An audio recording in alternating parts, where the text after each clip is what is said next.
رحم اللہ من قرأ الفاتحہ۔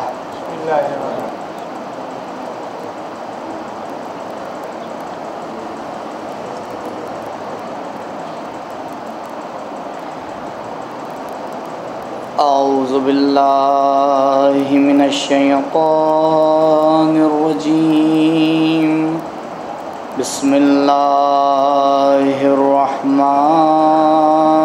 الرحیم، الحمد للہ رب العالمین،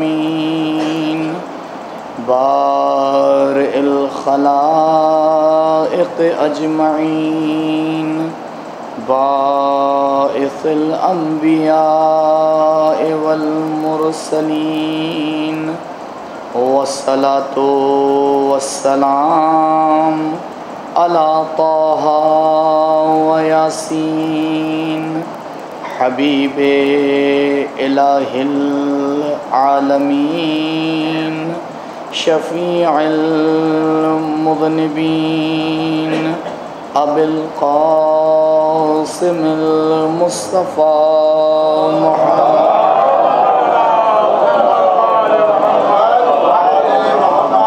وعلی اہل بیتہ الاطیبین الاطہرین المعصومین المظلومین، الذین اذهب اللہ عنہم الرجس وطہرہم تطہیرا۔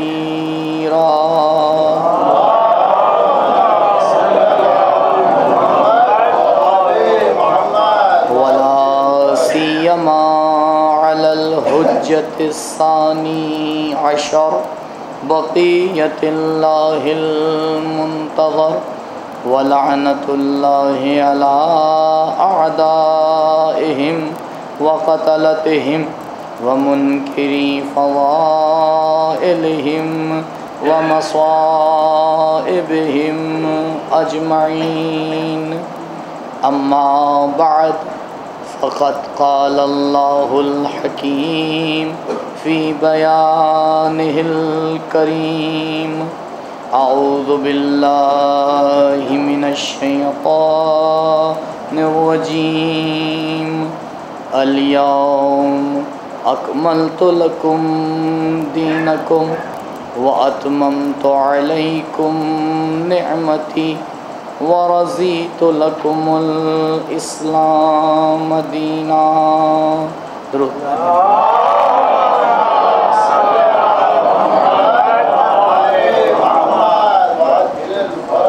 ایک مرتبہ سورہ حمد اور 3 مرتبہ سورہ اخلاص کی تلاوت فرما کر مرحوم حسن احمد ابن منظور احمد اور مرحوم تنویر احمد ابن منظور احمد کی روح کو وصال فرمائیں۔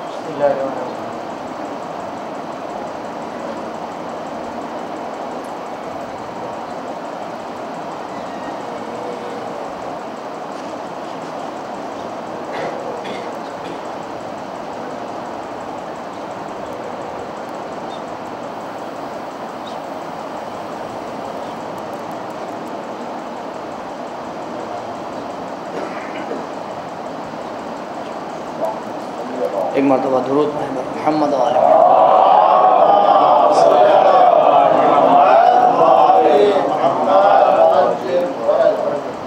الیوم اکملت لکم دینکم واتممت علیکم نعمتی ورضیت لکم الاسلام دینا۔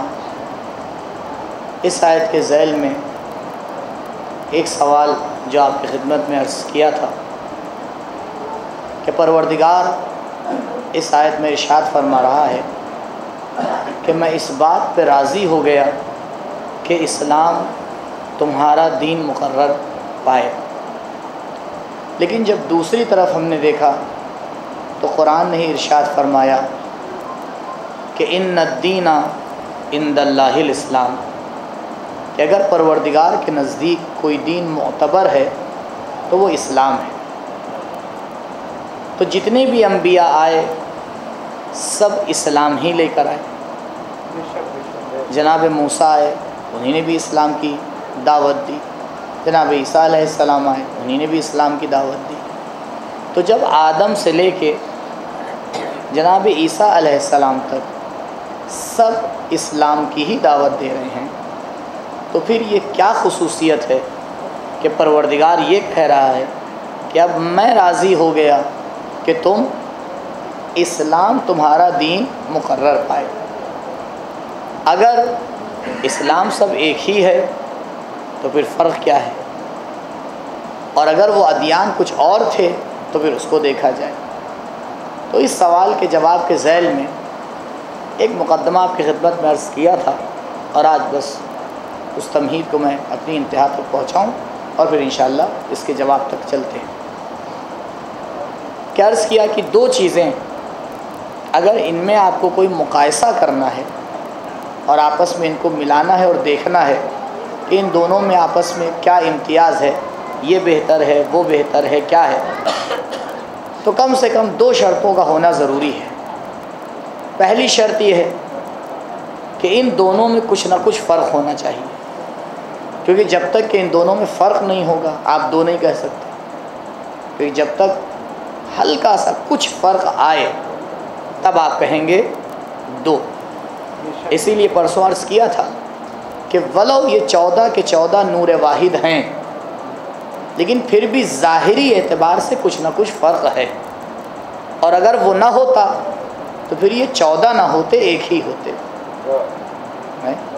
کہا بھائی آپ دیکھیں، ایک اسلام کو بچانے کے لیے 25 سال تک ظاہری اعتبار سے چپ ہے، دوسرا اسلام کو بچانے کے لیے ایسے انسان سے صلح کر رہا ہے کہ جو قابل ذکر ہی نہیں ہے، تیسرا انسان اسلام کو بچانے کے لیے میدان میں آ کے پورے خاندان کو قربان کر رہا ہے، چوتھے کو جب آ کے دیکھا تو وہ 35 سال تک دعاؤں کا سہارا لے کر اسلام کو بچا رہا ہے۔ جب پانچویں اور چھٹے کے اوپر نظر ڈالی تو کہا مدینے کو علم کی یونیورسٹی بنا کر اسلام کے پیغام کو بچا رہا ہے۔ جب ساتویں پہ نظر ڈالی تو دیکھا سلاخوں کے پیچھے جا کر پروردگار کی عبادت میں بسر کر کے اسلام کی حفاظت کر رہا ہے۔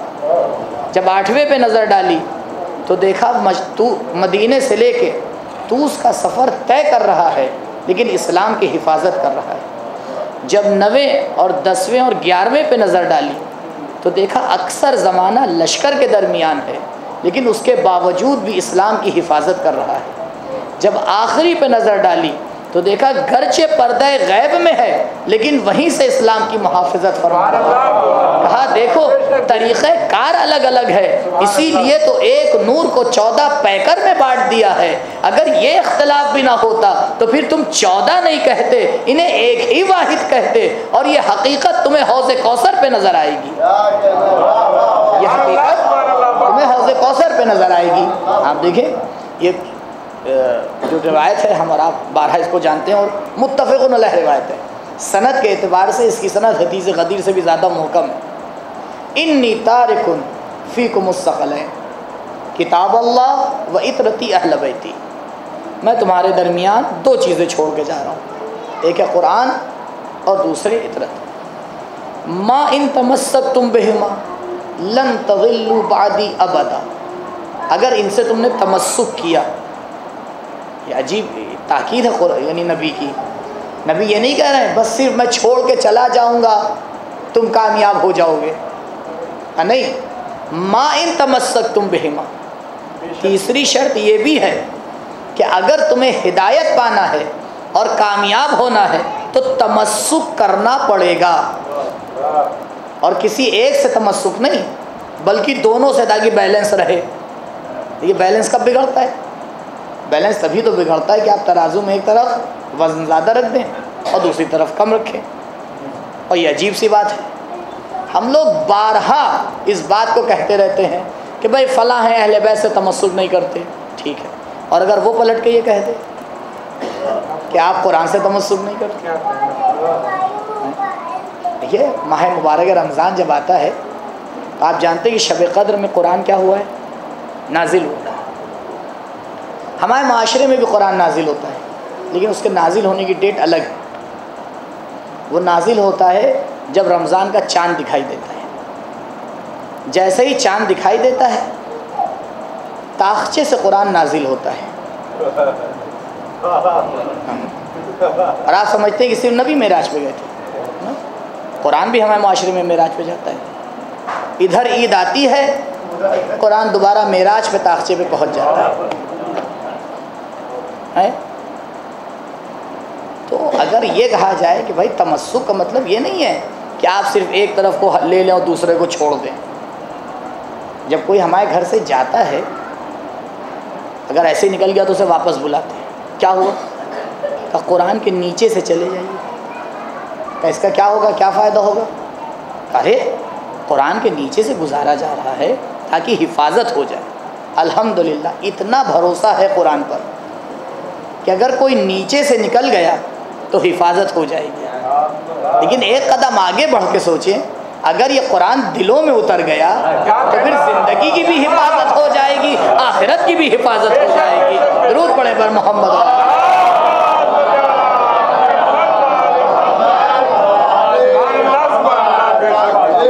تو تمسک شرط ہے، بغیر تمسک کے معاملہ حل نہیں ہونے والا، اور تمسک دونوں طرف سے۔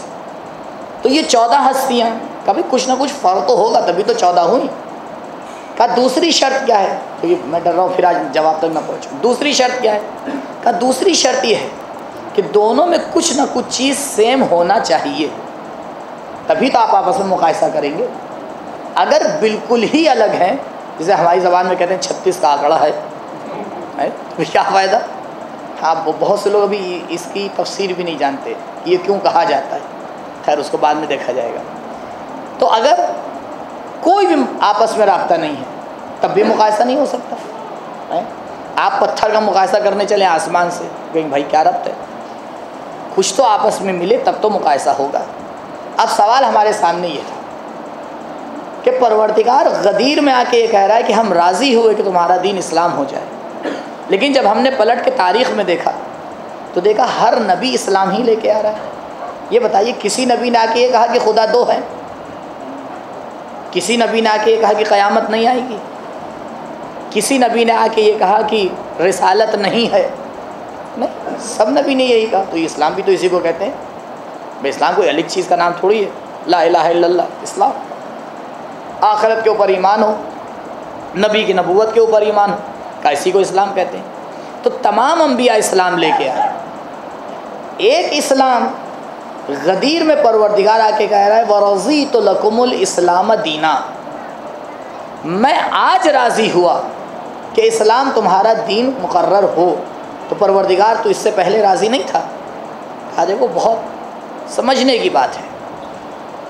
سارے نور، کل مثال دی تھی، سارے نور نور ہوتے ہیں، چاہے وہ شمع کا نور ہو، چاہے وہ بلب کا نور ہو، چاہے وہ سورج کا نور ہو، لیکن ہر نور کی روشنی ایک جیسی نہیں ہوتی ہے۔ ہر نور کی روشنی اس کے اعتبار سے ہوتی ہے۔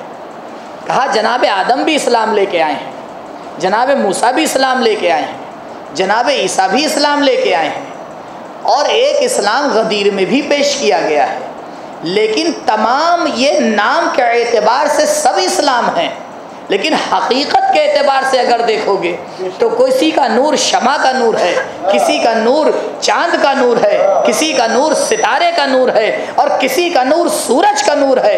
جب وہ اسلام سورج کے نور کی مانند بنتا ہے تو آخری دین مقرر پاتا ہے، اس کا نبی خاتم الانبیاء بنتا ہے۔ کہا اب قیامت تو آ سکتی ہے، اسلام نہیں بدل سکتا ہے۔ درود پڑھیں پر محمد۔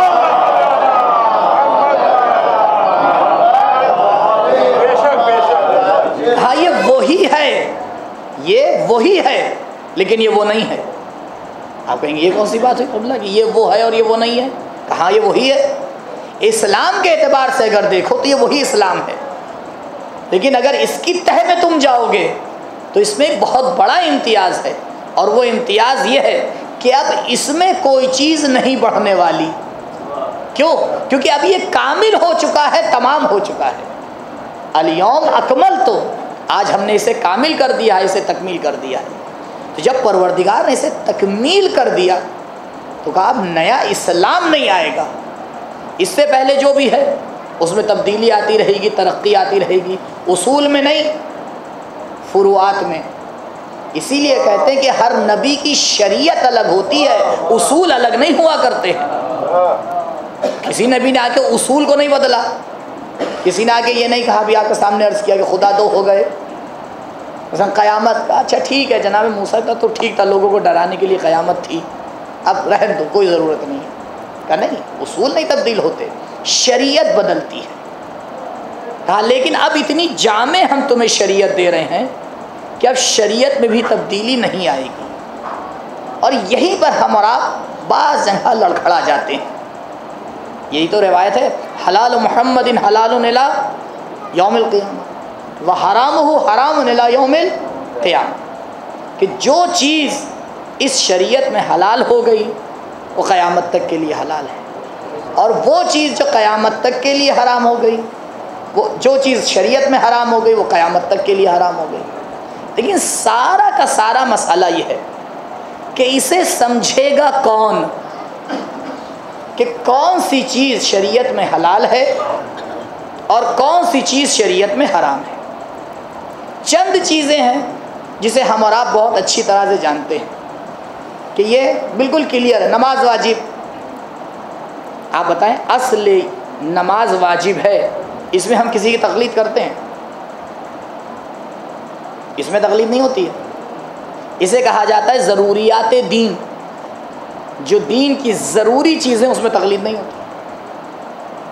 کہ روزہ واجب ہے، تو کوئی فقیہ آ کے آپ سے نہیں کہتا روزہ واجب ہے، یہ تو آپ کو پتہ ہی ہے۔ پھر وہ آگے کیا بیان کرتا ہے؟ وہ دوسرے مسائل بیان کرتا ہے جسے آپ کے سامنے پیش کرنا ہے۔ یہ جو ہم اسلام کا نام لے کے آتے ہیں تو اسلام کو علماء نے آ کے 3 حصوں پہ تقسیم کیا ہے، کہ ایک حصہ ہے اصول دین، دوسرا حصہ ہے فروع دین، اور تیسرا حصہ ہے اخلاقیات، جو نہ ذکر ہوتا ہے نہ بیان ہوتا ہے۔ پورے اسلام کو ہم نے آ کے منحصر اور خلاصہ کر دیا اصول اور فروع میں۔ یہ تیسرے کا نام آپ نے کم سنا ہوگا، جبکہ یہ بھی حصہ ہے، بھی بتا رہا ہوں آپ کو۔ کہ دیکھو انسان یا سوچتا ہے یا عمل کرتا ہے یا اس کا کردار ہوتا ہے۔ انسان انہی تینوں چیزوں کا مجموعہ ہے۔ ایک انسان کا حصہ ہے اس کی سوچ، اس کی فکر، اس کی آئیڈیالوجی کا، اس کو سنوارنے کے لیے ہم نے اصول دین کو بھیجا ہے۔ اصول دین میں کبھی کرنے کی بات نہیں ہوتی، ماننے کی بات ہوتی ہے۔ اصول میں ہمیشہ یہی کہا جاتا ہے ہم یہ مانتے ہیں، ہم یہ مانتے ہیں۔ اسی پہ تو 1400 سال سے لڑائی ہے کہ ہم نبی کے بعد اسے مانتے ہیں، آپ اسے مانتے ہیں۔ ہمیں ماننے پہ ہی تو گفتگو چل رہی ہے۔ تو اصول دین کا پورا دار و مدار ماننے پر ہوتا ہے، لیکن فروع دین کا پورا دار و مدار کرنے پر ہوتا ہے۔ کوئی آ کے یہ کہے، تسبیح لے کے بیٹھ جائے پہاڑ کے اوپر، میں مانتا ہوں نماز واجب ہے، میں مانتا ہوں نماز واجب ہے، قبلہ ایک نہیں 14,000 تسبیح پڑھ ڈالیے، نماز ساقط نہیں ہونے والی، کھڑے ہو کے 2 رکعت پڑھنا پڑے گی۔ اب چاہے وہ کوئی کوا نمازی پڑھے الگ بات ہے، نہیں میرا لفظ نہیں ہے، رسول کی حدیث ہے۔ ایک شخص آیا نماز پڑھ رہا تھا، حضرت نے کہا یہ کوے کی طرح نماز پڑھ رہا ہے۔ کوے کی نماز کا جیسے چونچ مارتا ہے، کب رکوع میں گئے کب سجدے میں گئے پتہ ہی نہیں چلا۔ یہ اب آپ سوچیے، جب ایسی نماز ہوگی تو ویسا ہی اثر ہوگا۔ ہم اثر کو بہت تلاش کرتے رہتے ہیں، کاز کے پیچھے جاتے ہی نہیں ہیں۔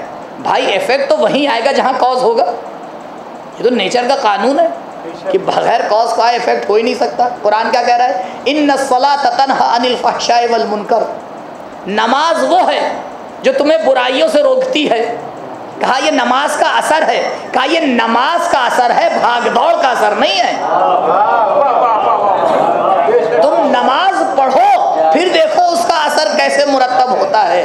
کہا جس طرح کا کاز ہوگا ویسے ہی اس کا ایفیکٹ ہوگا۔ شمع جل نہیں رہی ہے، روشنی کا انتظار کر رہے ہو، اور وہ بھی کون سی روشنی؟ شمع کی نہیں، سورج کی روشنی۔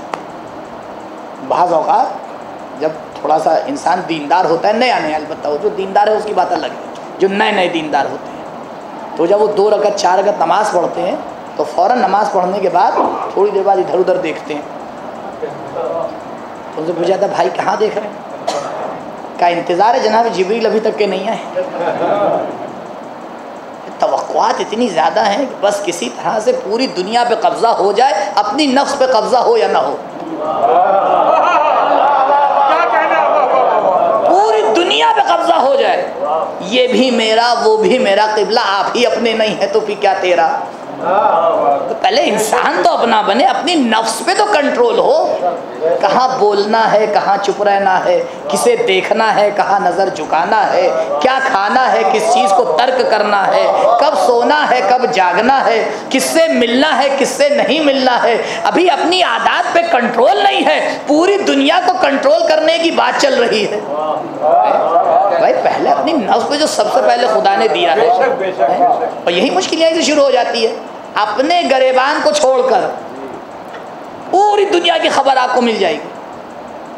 آج دیکھیں جو ہمارے جوانوں کے پاس ہے یہ حضرت بٹیر، اس میں پوری دنیا کی معلومات آپ کو ملے گی. آپ اس سے پوچھ لیجئے، ہمیں اور آپ کو نہیں پتا ہوگا جو اس کو پتا ہوگا.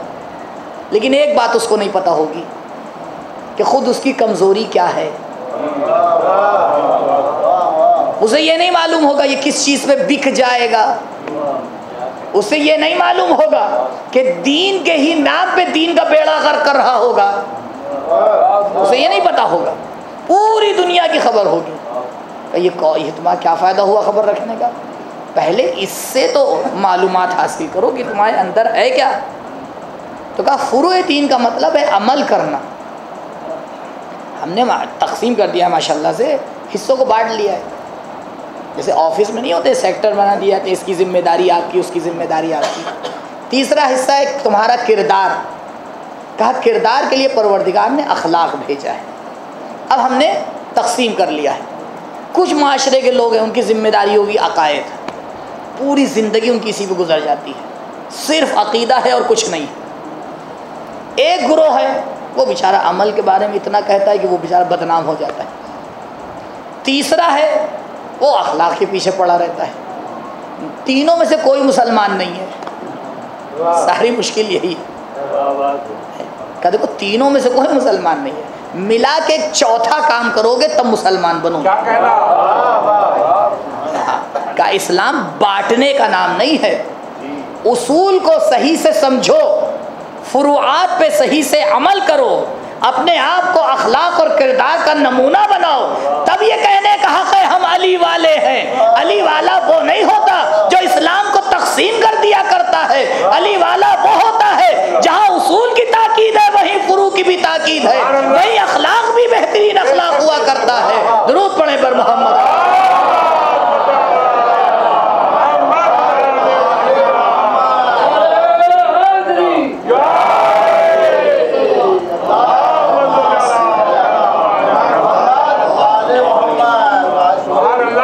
آپ دیکھیں علماء جو مثال دیتے ہیں شاید آپ سن بھی چکے ہیں، لیکن مثال پہ پھر سے غور کر لیجئے کہ اگر تم ایک درخت کو دیکھو، ہم اسلام کو کیا کہتے ہیں کہ امام نے اپنے خون سے اسلام کے درخت کو سینچا، تو آئیے ایک بار اس درخت کو دیکھ لیں. کہ اس درخت کا ایک تنا ہے، کچھ دکھائی دیتا ہے کچھ نہیں دکھائی دیتا. جو پیڑ کے ریشے زمین کے اندر ہوتے ہیں وہ تنے کا ہی تو حصہ ہے.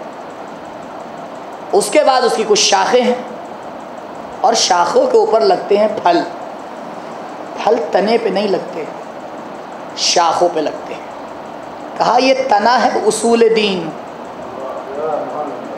یہ شاخیں ہیں فروع دین. یہاں تک تو آپ مستحضر ہیں بھئی، اصل کہتے ہیں تنے کو، فر کہتے ہیں شاخ کو. یہاں تک تو مسئلہ حل ہے. کہا پھل کہتے ہیں اخلاق کو. کیا کہنا؟ ہم نے کہیں نہیں دیکھا کہ باغبان پیڑ لے جا کے بیچتا ہو. پھل لے کے جاتا ہے، نہ اصول لے کے جاتا ہے نہ فروع لے کے جاتا ہے. پھل کو دیکھ کے سمجھدار سمجھ جاتا ہے مالی نے کتنی محنت کی ہے، پیڑ کس کیٹیگری کا تھا، شاخیں کیسی تھی، تنا کیسے تھا، نہ کوئی بیماری تھی، ذائقہ دیکھ کے سمجھ جاتا ہے. عزیزو یہ ہمارا اخلاق اور کردار ہے جو حسینیت کو پہچانواتا ہے. نہ ہمارے اصول کہیں جاتے ہیں نہ فروع کہیں جاتے ہیں. درود پڑھے پر محمد.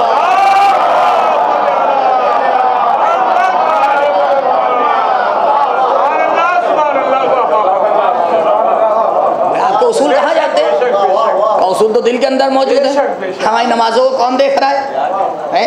کہا وہ چیز جو دنیا کے سامنے پیش ہوتی ہے وہ پھل ہے، وہ تمہارا کردار ہے، اور کردار بن نہیں سکتا جب تک عمل نہ ہو، عمل سدھر نہیں سکتا جب تک صحیح اصول نہ ہو۔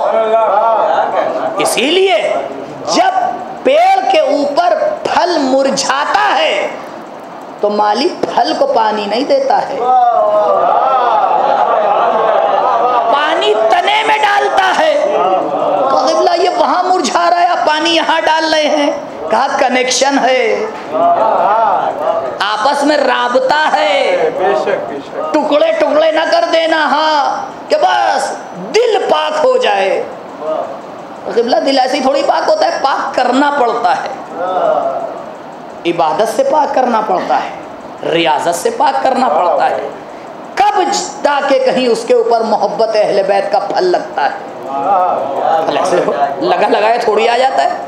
اور یہ جملہ میں کئی بار کہہ چکا ہوں، پھر سے ایک بار کہہ دوں، ابھی بھی کہہ کے آ رہا ہوں، دوبارہ تکرار کر دوں، انسان پیدا نہیں ہوتا، انسان بننا پڑتا ہے، اور انسان بننے کے لیے کچھ اصول چاہیے۔ بھئی انسان بننے کے لیے سب سے پہلے قانون چاہیے جو بتائے کہ کیسے انسان بنے گا۔ دوسری بات، انسان بننے کے لیے ایک رہنما چاہیے جو بتائے کہ کیسے انسان بنے گا۔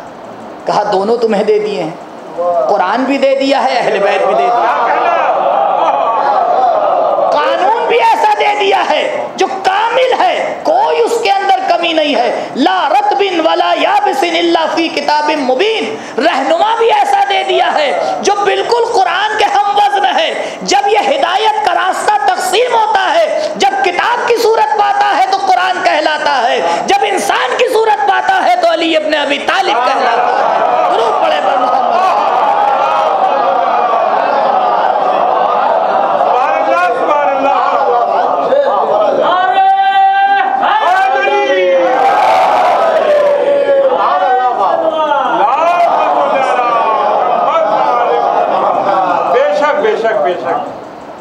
کسی سفر سے مولا پلٹ رہے ہیں، ساتھ میں ایک یہودی بھی ہے، باتیں ہوتی رہی تو بتایا مولا نے، کہا آپ کہاں جائیں گے؟ کہا میں مدینے جاؤں گا۔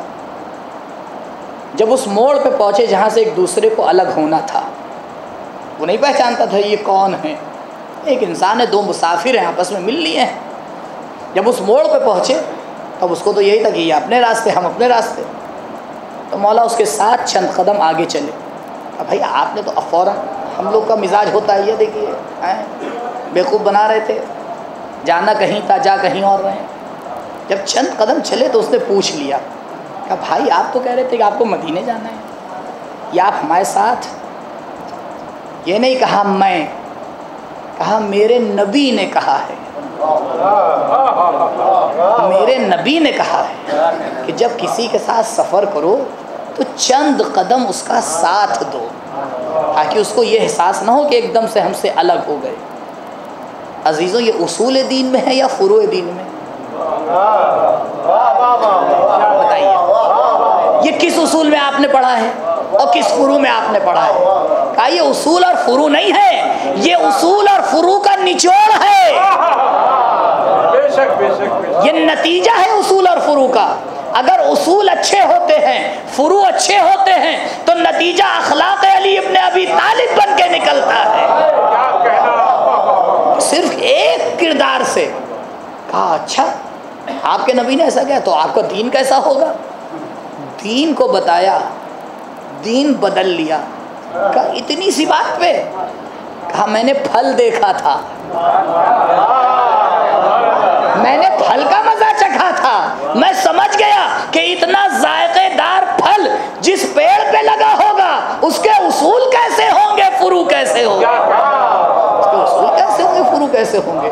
تو اسلام نے تکمیل کر دیا کہ دیکھو جو چیز تکمیل ہوئی ہے وہ دو چیزیں ہیں، اصول نہیں بدلے ہیں، تکمیل فروع میں ہوئی ہے اور تکمیل اخلاقیات میں ہوئی ہے۔ اسی لیے دیکھیں قرآن نے کتنی صاف زبان میں آ کے کہہ دیا، انکا لعلی خلق عظیم، اے نبی آپ عظیم اخلاق کے اوپر فائز ہیں۔ اور جب آپ نے اپنے آنے کا مقصد بتایا، نہ اصول بتایا نہ فروع بتایا، کیا بتایا؟ انما بعثت لأتمم مکارم الاخلاق، پروردگار نے مجھے مبعوث کیا تاکہ میں اخلاق کی بلندیوں کو کمال تک پہنچاؤں۔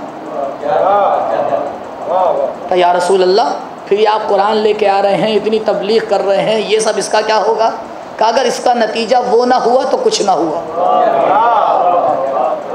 اگر اس کا نتیجہ وہ نہ نکلا تو بھی کیا ہوا؟ اور آج سارا حملہ اگر ہمارے کلچر میں ہے صرف ایک چیز پر ہے، وہ ہے ہمارا اخلاق۔ کل کردار سے پہچانا جاتا تھا کہ یہ علی والا ہے یا نہیں ہے۔ کہ دیکھو کردار ایسا ہونا چاہیے کہ خود انسان جھک جائے۔ اب سارا حملہ کس پہ ہوتا ہے؟ کردار پر ہوتا ہے۔ کردار کا مطلب یہ ہے کہ اصول کو انسان صحیح سے سمجھے، فروعات کے اوپر عمل کرے۔ بڑا چھوٹا، ماں باپ، والدین، زوجہ، شوہر، سب کے آپس میں کچھ رابطے ہیں اور سب کی کچھ ایک دوسرے کے اوپر ذمہ داری ہے۔ اسی ذمہ داری کو نبھانے کا نام ہی اخلاق ہے۔ اخلاق کوئی الگ کی چیز نہیں ہے، اخلاق انہی ذمہ داریوں کو نبھانے کا نام ہے۔ انسان کبھی کبھی ایک جملہ چپ رہ کر ایک جنگ کو بچا سکتا ہے، اور ایک جملہ کہہ کر ایک جنگ کرا سکتا ہے۔ کسی نے بہت اچھی بات کہی کہ ایک جنگل سے ہزاروں ماچس کی تیلیاں بنتی ہیں، لیکن ایک تیلی پورے جنگل کو جلانے کے لیے کافی ہے۔ کافی ہے یا نہیں کافی ہے؟ تو ایک غلط اخلاق، بہت کنٹرول کی ضرورت ہوتی ہے کہ انسان سوچ کے سمجھ کے دیکھ کے چلے کہ کیسے چلنا ہے۔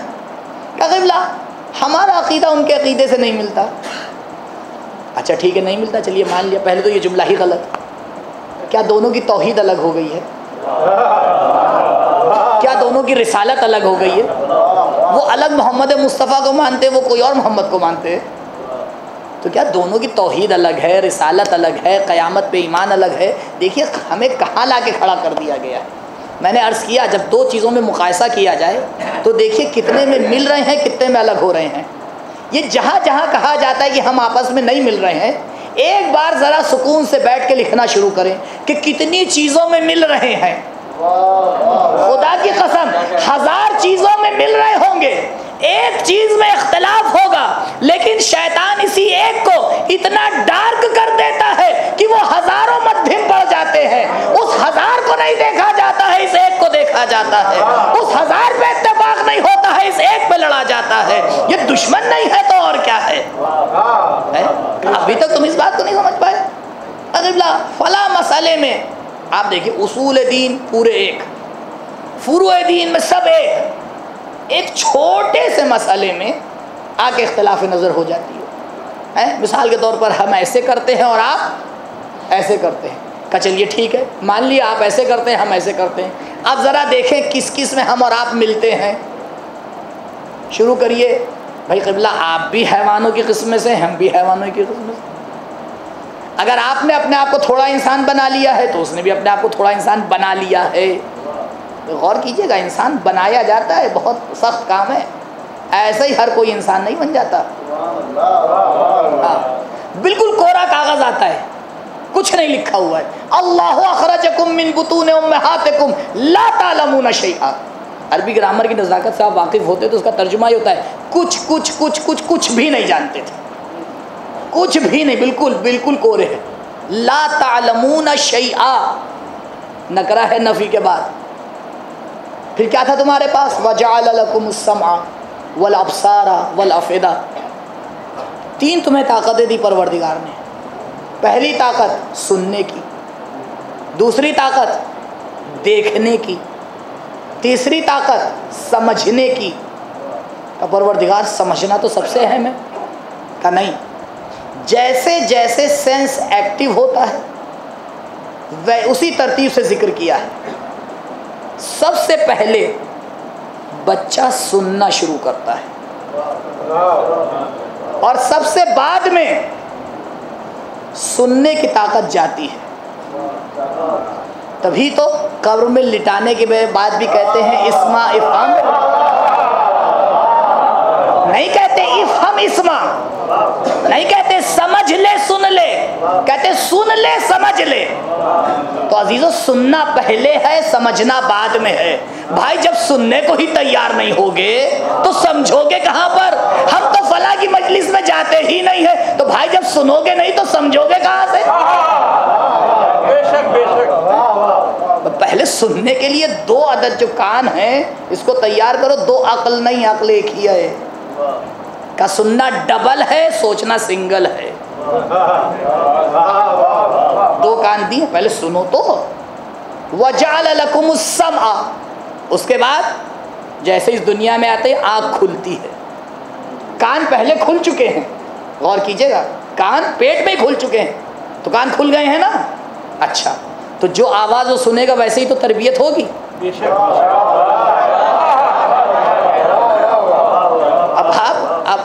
اب والدہ کیا سوچ رہی ہیں؟ ابھی تو بچہ پیٹ میں ہے. کہ نہیں، سن رہا ہے، جو اس ماحول میں ہو رہا ہے سن رہا ہے. قرآن کی آواز سنے گا، والدین کی اطاعت کرتا ہوا بڑا ہوگا. کسی اور چیز کی آوازیں سنے گا ویسے ہی کرے گا. تو بھائی یہ تو کاز اور ایفیکٹ کی دنیا ہے. جیسا کاز ہوگا ویسے ہی اس کا ایفیکٹ ہوگا. تو کا کان اور آنکھ یہ 2 چیزیں دی. اس کے بعد وَجَعَلَ لَكُمُ السَّمْعَ وَالْأَبْصَارَ وَالْأَفْئِدَةَ، اور اس کے بعد تمہیں قلب دیا تاکہ صحیح فیصلہ لے سکو. لَعَلَّكُمْ تَشْكُرُونَ، اللہ اکبر، تاکہ تم خدا کا شکر کرو. شکر کا معنی کیا ہے؟ مولا نے شکر کا معنی اتنا کلیئر بیان کر دیا. ہم اور آپ کہتے ہیں الحمدللہ رب العالمین، یہ شکر ہو گیا. آنکھ کہیں دیکھ رہی ہے، زبان سے الحمدللہ رب العالمین. ہم یہ کون سا شکر ہے میرے بھائی؟ کا شکر کا مطلب یہ ہے جو دیا ہے اس کو صحیح استعمال کرو. کیا کہنا. تمہیں کان دیا ہے صحیح استعمال کرو، تمہیں آنکھ دی ہے صحیح استعمال کرو، تمہیں قلب دیا ہے صحیح استعمال کرو. عقل کو صحیح فیصلہ لینے میں استعمال کرو، جذبات میں استعمال نہ کرو. دیکھو اگر جس چیز کو، جس اعضاء کو دیا ہے اس کو ویسے ہی استعمال کرو گے، یہ شکر ہے. شکر صرف زبان سے نہیں ہوتا ہے، پورے اعضاء اور جوارح انسان کا شکر کرتے ہیں. کہا اسی لیے اگر تم ہاتھ کو وہاں استعمال کر رہے ہو جہاں پروردگار کہہ رہا ہے تو یہ ہاتھ پروردگار کی تسبیح کرتا ہوا نظر آتا ہے. اگر آنکھ کو وہاں استعمال کر رہے ہو جہاں پروردگار نے حکم دیا ہے تو آنکھ تسبیح پروردگار کرتی ہوئی نظر آتی ہے. اگر تمہیں تاریخ میں دیکھنا ہے تو آؤ ہم تمہیں دکھاتے ہیں جو آنکھ شکر پروردگار کرتی ہے عین اللہ کہلاتی ہے، جو زبان شکر پروردگار کرتی ہے وہ لسان اللہ کہلاتی ہے، جب پورا انسان شکر خدا کرتا ہے تو نفس اللہ کہلاتا ہے. درود پڑھیں پر محمد. اور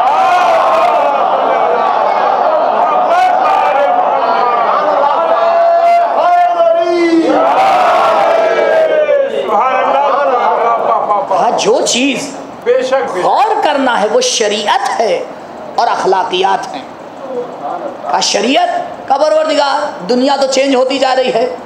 کہاں؟ اسی لیے تو ہم نے کہا الیوم اکملت لکم دینکم، کیونکہ اس دین میں ہم نے ایسے قوانین رکھ دیے ہیں جو قیامت تک نہیں ٹوٹنے والے ہیں.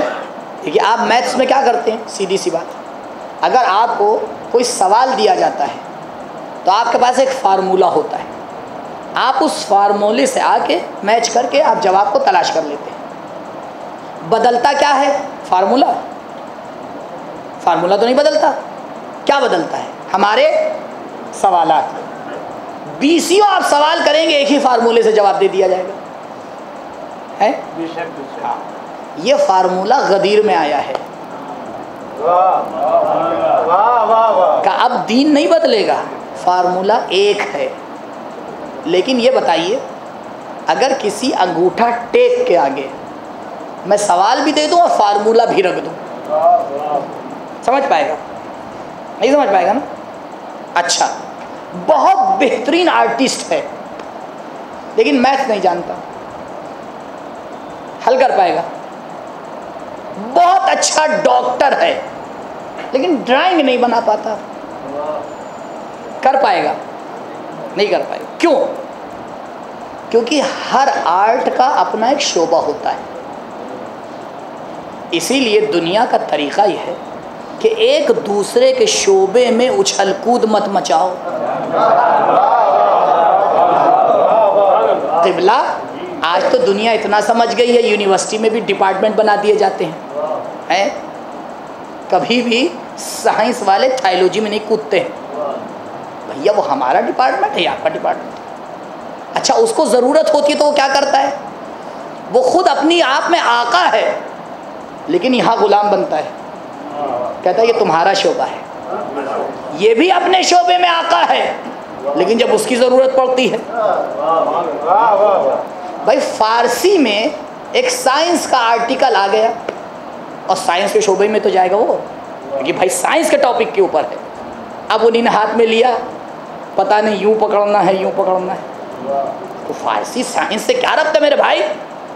اب وہ جائیں گے شعبے زبان میں، کہیں قبلہ ذرا اس کو پڑھ کے بتائیے. وہ پڑھتا رہے گا، سمجھ نہیں پائے گا، کیونکہ فارسی میں ہے، سائنس تھوڑی آتی ہے. بھیا ہر اخبار پڑھنے والا سمجھدار تھوڑی ہوتا ہے. پڑھنا الگ چیز ہے، سمجھنا الگ چیز ہے. تو اب یہ فارسی میں پڑھ رہا ہے اور غلط فہمی میں یہ شکار ہو گیا کہ سائنس سمجھ رہا ہے. تو سائنٹسٹ کہے گا قبلہ بس پڑھ دیجئے، اس کے آگے نہ بڑھیے گا. ہاں پڑھنا آپ کی ذمہ داری ہے، کرنا ہماری ذمہ داری ہے. کچھ ہمارے سر پہ جوان سوچتے قرآن پڑھ لیا تو اسلام کو سمجھ گئے. بھائی یہ زبان تم پڑھ سکتے ہو، ترجمہ تم پڑھ سکتے ہو، لیکن اس کے اصول کو مجتہد آ کے بتائے گا. وہ اس کا شعبہ ہے، یہ تمہارا شعبہ ہے. نہ وہ تمہارے شعبے میں دخالت کرتا ہے نہ تمہیں اس کے شعبے میں دخالت کرنا ہے.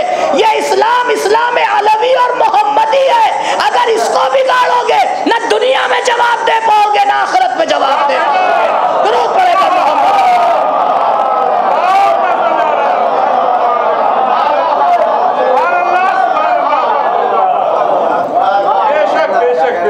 مجتہد نے فتویٰ دیا، یہ سمجھتے ہیں مجتہد جو ہے ہماری طرح استخارہ دیکھ کے دیتا ہے. ہاں استخارہ آگے فتویٰ دیتے ہیں.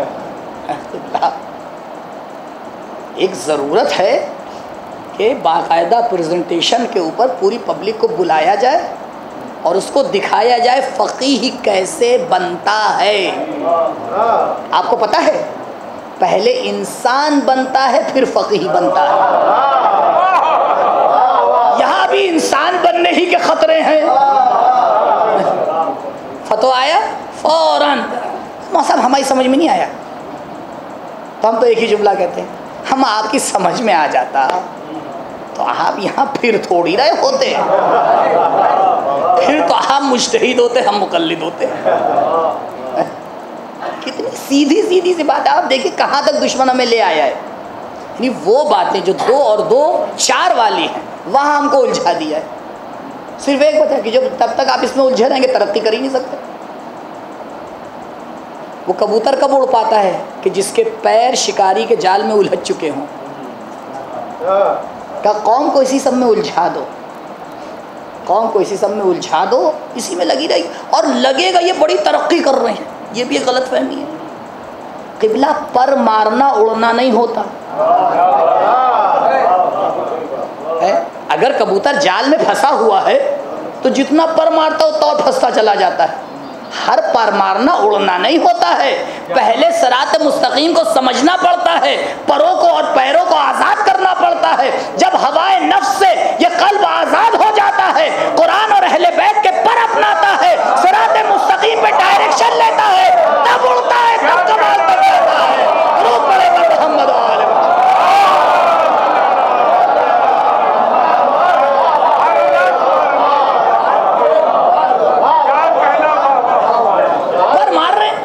محنتیں کر رہے ہیں، دیکھنے والے بھی حیران ہیں ہیں اما اتنی محنت، اتنی محنت. آپ دیکھیے صراط مستقیم جا رہی ہے، ذرا سا ڈائیورٹ ہوئے 1 ڈگری، جتنی محنت کی اتنے دور ہو گئے. ہوئے یا نہیں ہوئے؟ محنت اہم نہیں ہوتی ہے. آپ بتائیے جو اول اسلام میں لوگ اسلام لے کے آئے، قولوا لا الہ الا اللہ تفلحوا، صرف زبان سے یہ کہا لا الہ الا اللہ، وہی موت آ گئی جنت میں سیدھے. اور ہمارا کا اصول کی پابندی، فروع کی پابندی، اخلاقیات صحیح ہوں گے، صراط سے گزارا جائے گا، ناپا جائے گا، تولا جائے گا، پھر دیکھا کہ پروردگار یہ کون سی عدالت ہے تیری؟ وہ تو ایک لا الہ الا اللہ میں جنتی، اور ہم تو زندگی بھر لا الہ الا اللہ کہہ رہے ہیں. کا مسئلہ یہی ہے، اس کی مقام الگ ہے، تمہارا مقام الگ ہے، ہر ایک کی اپنی ذمہ داری ہے. عزیزوں، اس سے بہتر نظام اگر کوئی لا سکتا ہے، دیکھیے لڑائی جھگڑے سے کچھ حل نہیں ہوتا. بہت سے لوگ یہ کہتے ہیں کہ بھئی یہ کام صاحب اچھا نہیں کر رہے ہیں، ان کو ہٹا دیجئے.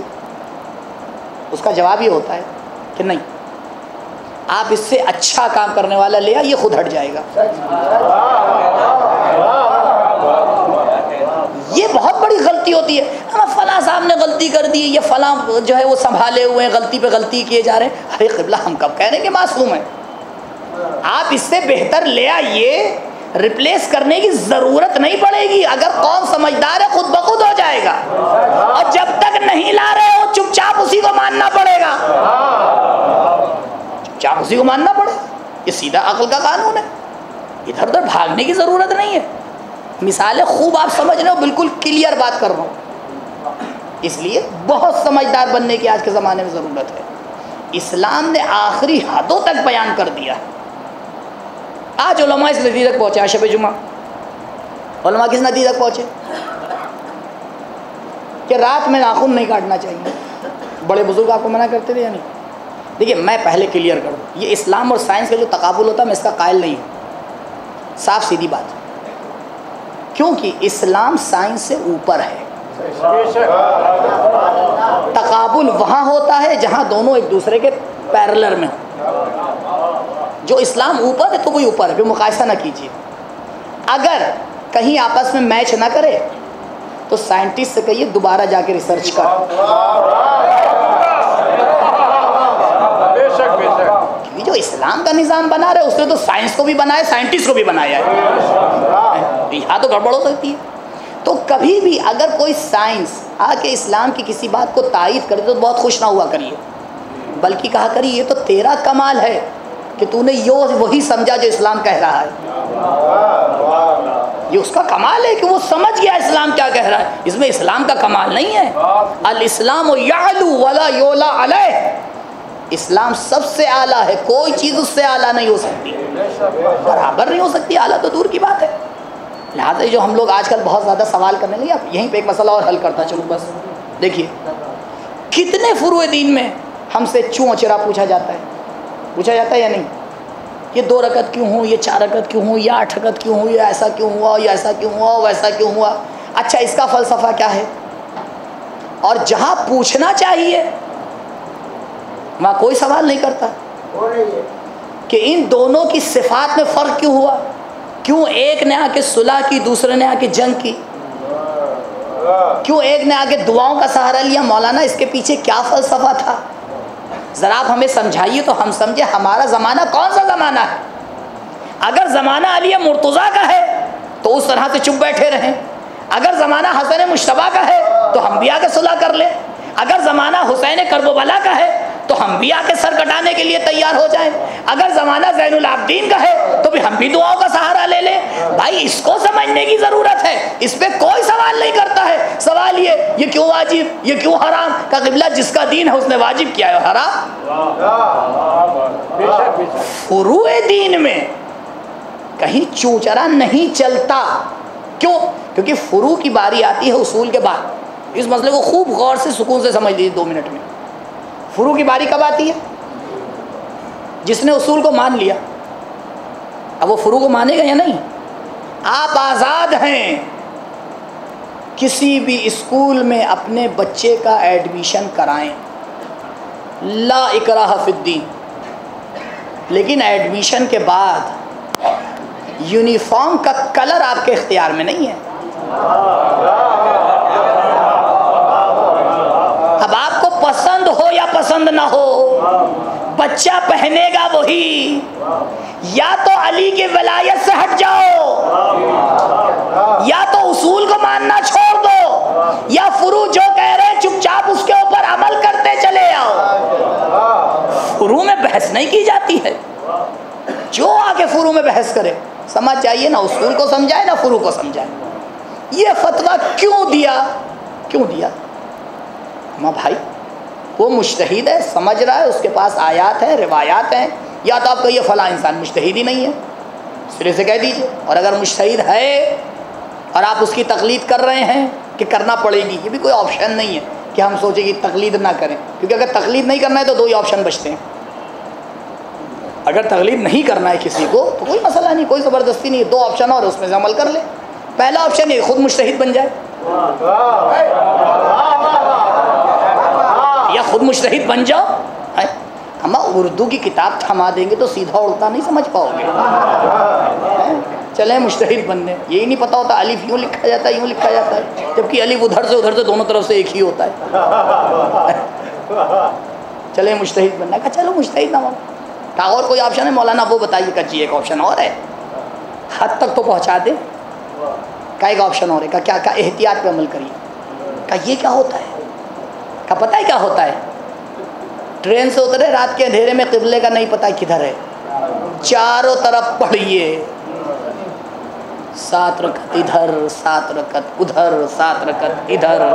ہمارے ایک نماز پڑھی نہیں جاتی ہے. اور کہیں کہیں تو آپ احتیاط بھی نہیں کر پائیں گے. دیکھیے میں مثال دوں آپ کو. نہیں معلوم چاند ہوا یا نہیں ہوا، مجتہد تو ہے نہیں، تقلید کے تو جڑ سے خلاف ہیں.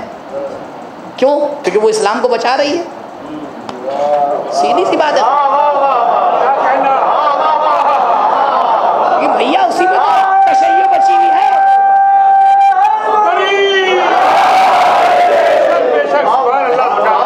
تو آپ کہاں سے اس کے پابند ہو جائیں گے؟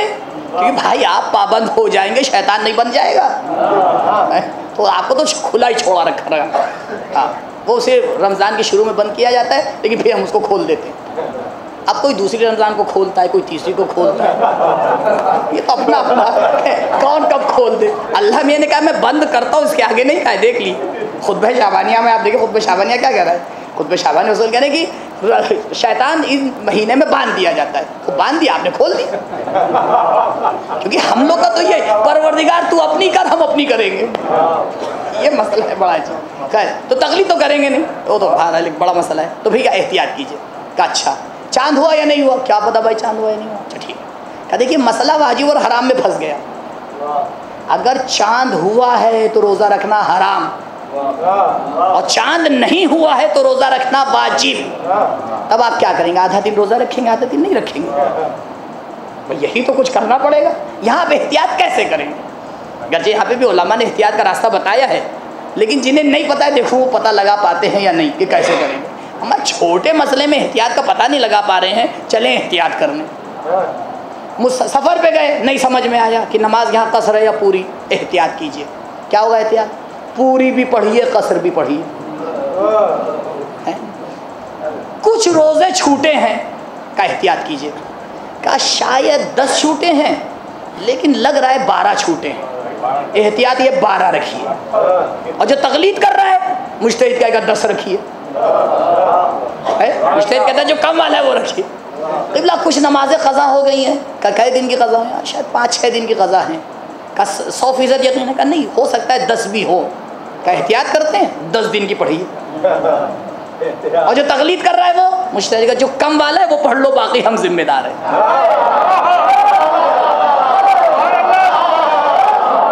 کم خمس نکالنے چلے، قبلہ کئی سالوں سے خمس نہیں نکالا ہے، اب خمس نکالنے جا رہے ہیں. کہا اچھا نکالیے.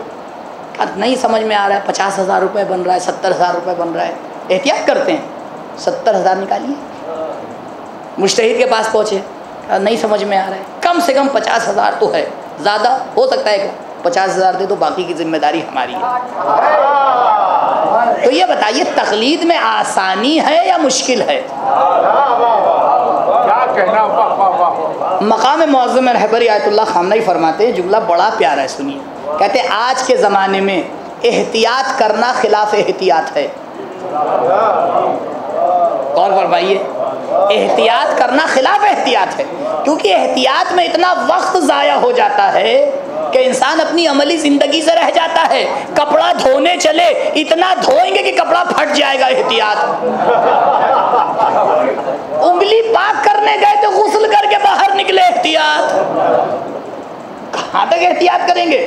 شادی ہوئی، ایک صیغے پہ کام تھوڑی چلے گا، 14 بارن کہہ تو موکلتی لموکلے کا، وہاں لوگ کھانے کے لیے پریشان۔ قبلہ اگر آپ احتیاط کے دائرے میں آئیں گے تو معاملہ بڑا طویل ہے۔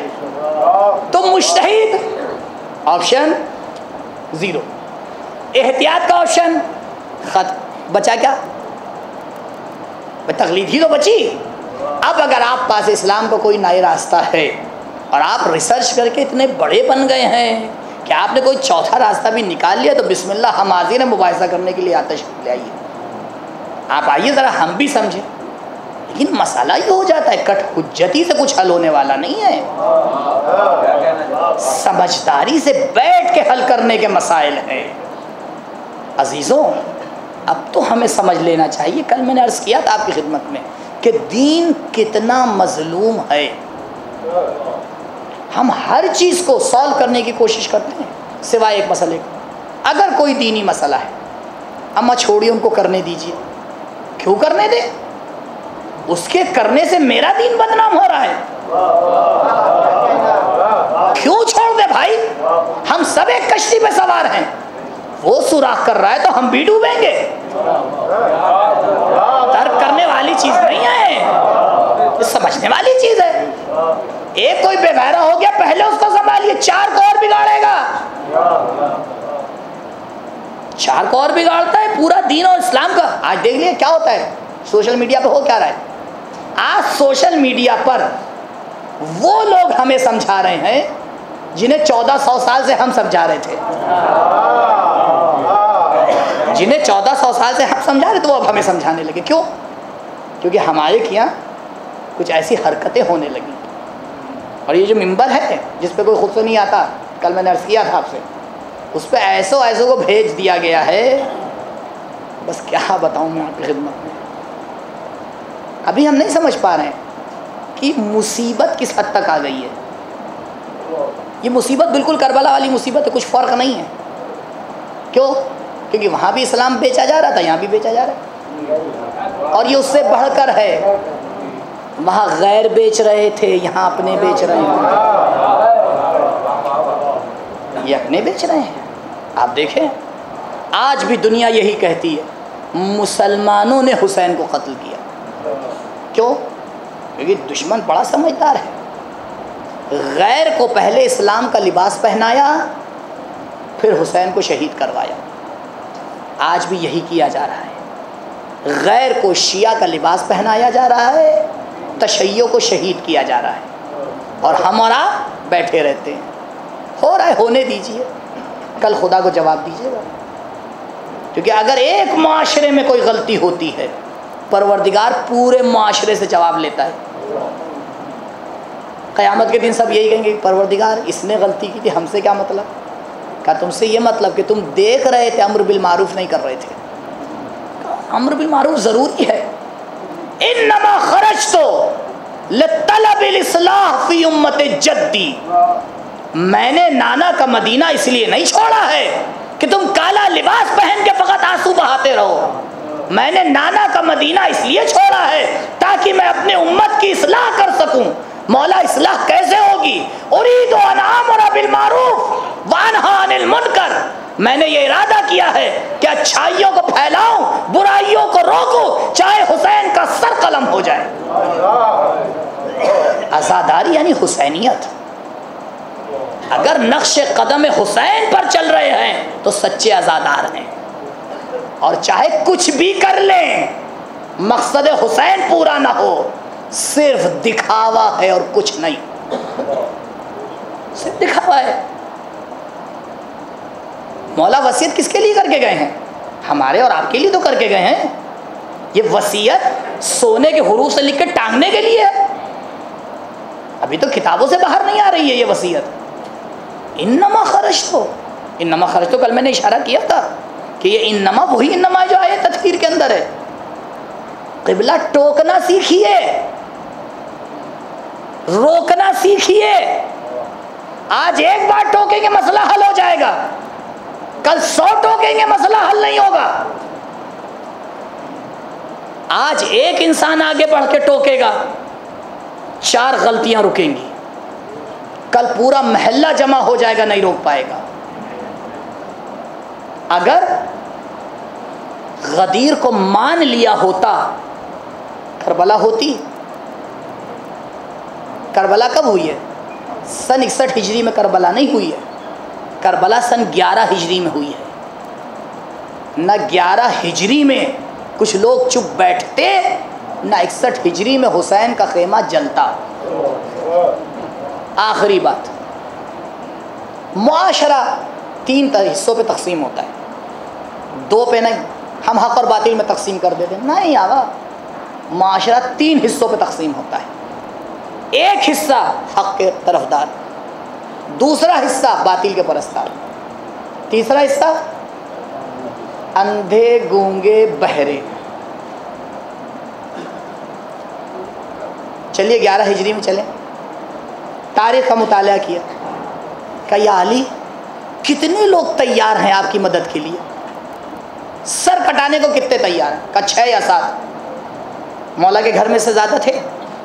نہیں تھے. طلحہ، زبیر، جناب عمار، جناب ابو ذر اور 2-4 لوگ اور، کل ملا کے 6-7 تھے. کچھ لوگ گئے صاحبان کے نیچے جمع ہو گئے، ہم فیصلہ کریں گے امت کا کیا ہونا ہے. کتنی تھی ان کی تعداد؟ 7، کل 7، اس سے زیادہ نہیں تھی. یہ بتائیے جب دونوں طرف تعداد برابر، اور اس میں ایک وہ جو صاحب ذوالفقار ہے، ایک وہ جو سلمان محمدی ہے، ایک وہ جو سیف الاسلام ہے، ادھر اتنی بڑی بڑی ہستیاں لیکن 7، ادھر عجیب غریب ہستیاں وہ بھی 7. کیوں یہ کامیاب ہوئے وہ کامیاب نہیں ہوئے؟ کبھی اس پہ غور کیا آپ نے؟ کیوں؟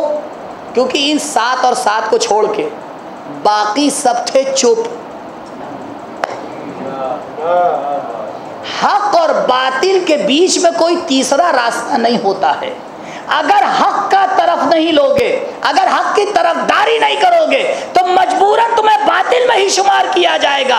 اگر حق کبھی کمزور نظر آئے تو سمجھ لینا کچھ باطل کے پرستار ہیں، کچھ چپ رہنے والے ہیں، دونوں مل کے حق کو آگے برباد کرتے ہیں. اکیلا باطل کبھی برباد نہیں کرتا ہے. درود پڑھے پر محمد.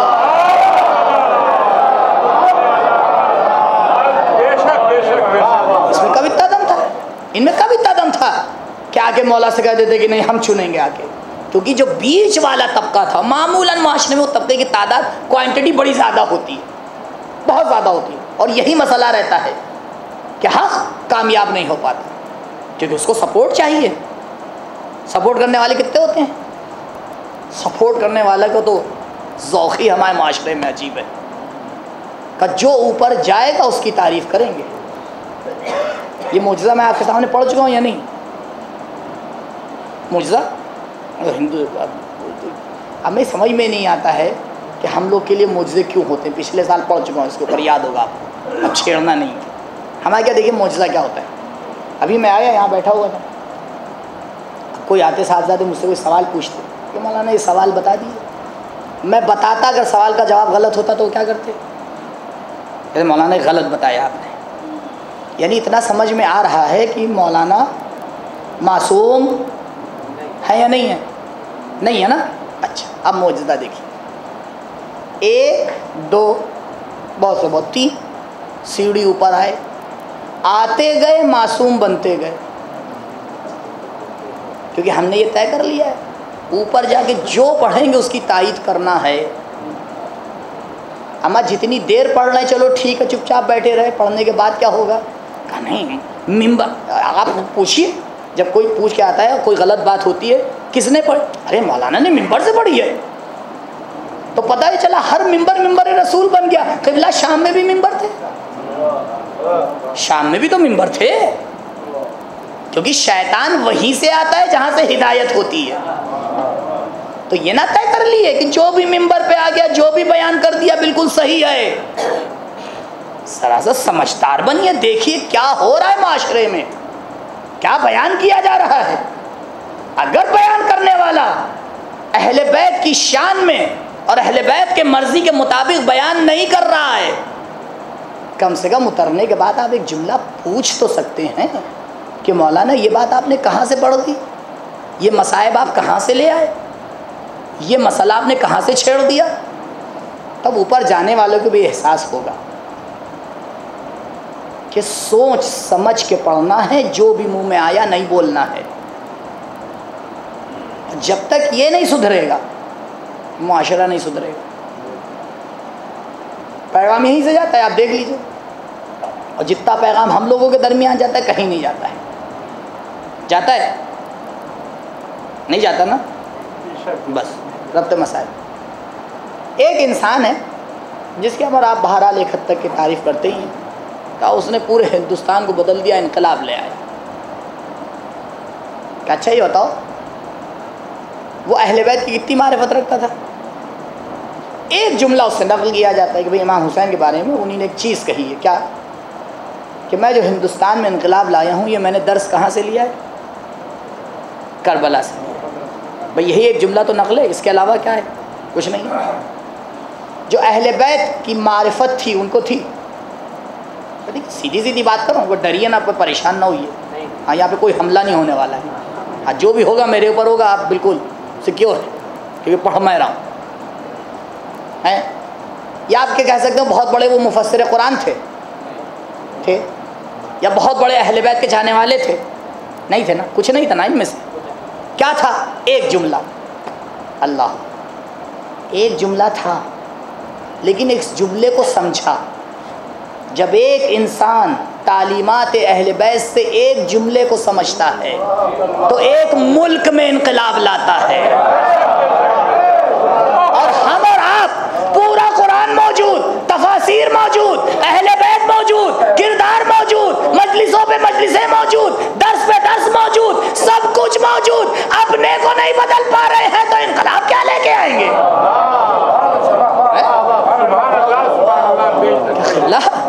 دوا کو فریج میں رکھ دینے سے فائدہ نہیں پہنچاتی ہے, سمجھنا پڑتا ہے. یہ درس کربلا ہے. 1400 سال گزرنے کے بعد آج بھی ہماری ساری ہمت اسی بات پہ صرف ہو جاتی ہے کہ کس طرح سے مجمع بڑھ جائے اور کس طرح سے ہم اپنی مجلس کو کامیاب کر لیں. پیغام کیا پہنچا رہے ہیں اس کا پتہ ہی نہیں ہے. جہاں زیادہ مجمع بلاتے ہیں وہاں الٹا خطیب بلاتے ہیں, اور جہاں مجمع کم وہاں بڑا ڈھونڈ ڈھانڈ کے لے کے آتے ہیں پیور. بھیا سمجھدار ہو تو اس کو سنواؤ جہاں سننے والے زیادہ ہیں. اپنوں نے سنا تو کیا سنو, تو پہلے سمجھے سمجھائے بیٹھے ہوئے. کہ بعض باتیں جو میں پڑھ دیتا ہوں وہ اس لیے کہ یہاں سے فیس بک پہ جا رہی ہوتی ہے لائیو, وہاں سے ریکارڈ ہو کے بعد میں یوٹیوب پہ جاتی ہے. تو یہ نہ سمجھا کریے ہر چیز آپ کے لیے پڑھتا ہوں, بہت سی چیزیں پڑھتا ہوں کہ بعد میں جو سنے گا اس کو بھی پتہ چلے. جی, کیونکہ آج کل سوشل میڈیا ہے, ہماری کوئی اچھائی برائی چھپی نہیں ہے جو ہم یہ سوچیں کہ ہاں گھروں میں بیٹھ کے ہو جائے گا معاملہ ختم. جی نہیں, آج بہت سمجھداری کی دنیا ہے. اگر کربلا سے درس نہ لیا تو پھر خدا کے واسطے کچھ کہیے, اپنے آپ کو عزادار نہ کہیے. عزادار پہلے حسین کا وفادار ہوتا ہے, عزادار پہلے عبادت گزار ہوتا ہے, اور عزادار سب سے پہلے دیندار ہوتا ہے. کیونکہ حسین نے دین کو بچانے کے لیے قربانی دی. کہا ہے نانا کے دین میں تجھے بچاؤں گا. تجھے سیراب کرنے کی ضرورت ہوگی, میں اپنے خون سے سیراب کروں گا. تجھے سائے کی ضرورت ہوگی, زینب کی چادر کو سایہ بنا دوں گا. تجھے حمایت کی ضرورت ہوگی, عباس کے بازوؤں سے حمایت کروں گا.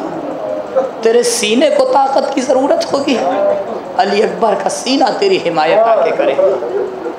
آزادہ حسین نے سب کچھ قربان کر دیا، اسی لیے پروردگار نے جو حسین کے لیے رکھا وہ کسی کے لیے نہیں رکھا۔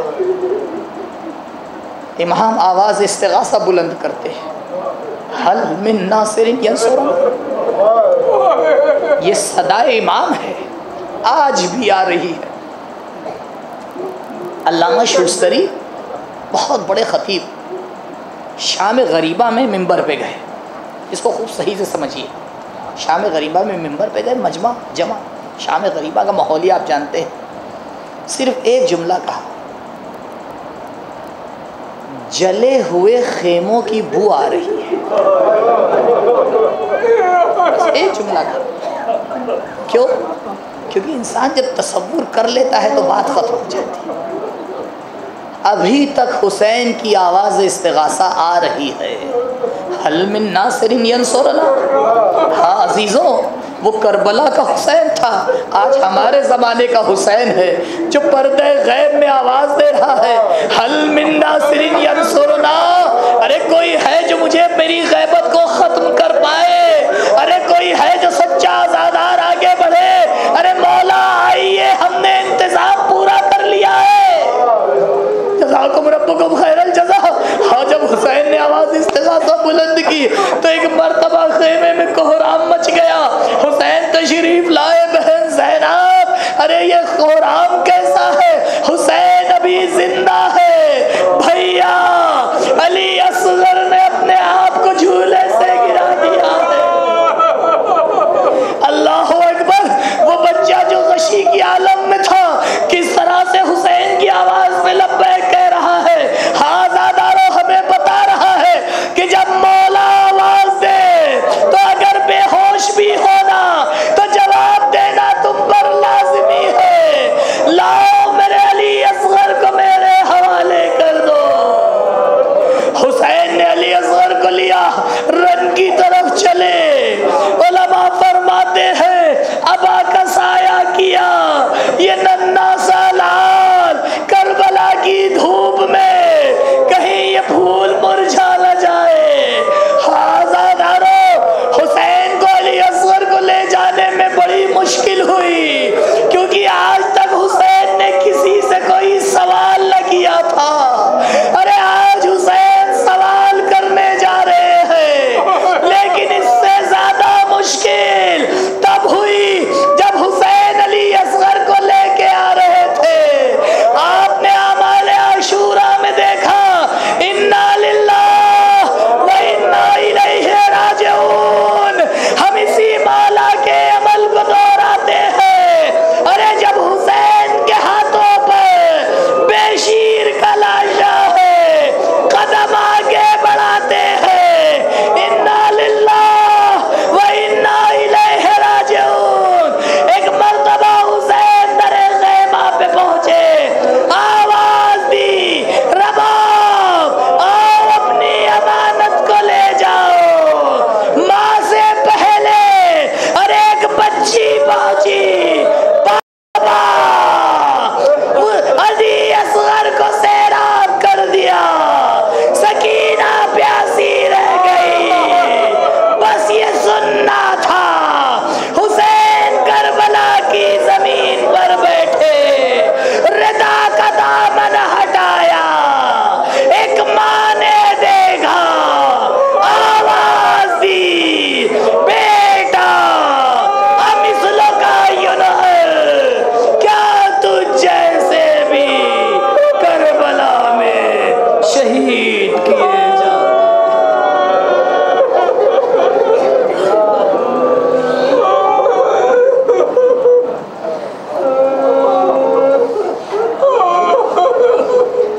سيعلم الذين ظلموا أي منقلب ينقلبون إنا لله وإنا إليه راجعون رضا بقضائه وتسليما لأمره لا معبود سواك يا غياث المستغيثين بار الہ امام کے ظہور میں تعجیل فرما، ہمارا نام ان کے آوان و انصار میں شمار فرما، پرچم اسلام کو سر بلند فرما، پرچم کفر و نفاق کو سر نگوں فرما۔ بار الہ شیعان حیدر کرار اس دنیا میں جہاں جہاں بھی ہیں ان کی جان مال عزت و آبرو کی محافظت فرما، جو بیمار ہیں ان کو شفاء عاجل و کامل عنایت فرما، جو مقروض ہیں غیب سے ان کا قرض عطا فرما، جو بے روزگار ہیں ان کے لیے روزگار کا انتظام فرما، جو بے اولاد ہیں ان کی گودیوں کا اولاد کی نعمت سے بھر دے، جو صاحب اولاد ہیں انہیں توفیق دے اپنی اولاد کی صحیح تربیت کر سکیں۔ پروردگار علماء عالم کا سایہ ہمارے سروں پہ باقی رکھ، مملکت اسلامیہ کا تحفظ فرما، محبت اہل بیت عزاداری سید الشہداء تا قیامت ہماری نسلوں میں باقی رکھ۔ پروردگار جب ہم اس دنیا سے جائیں تو ایک ہاتھ میں قرآن دوسرے میں دامن اہل بیت ہو۔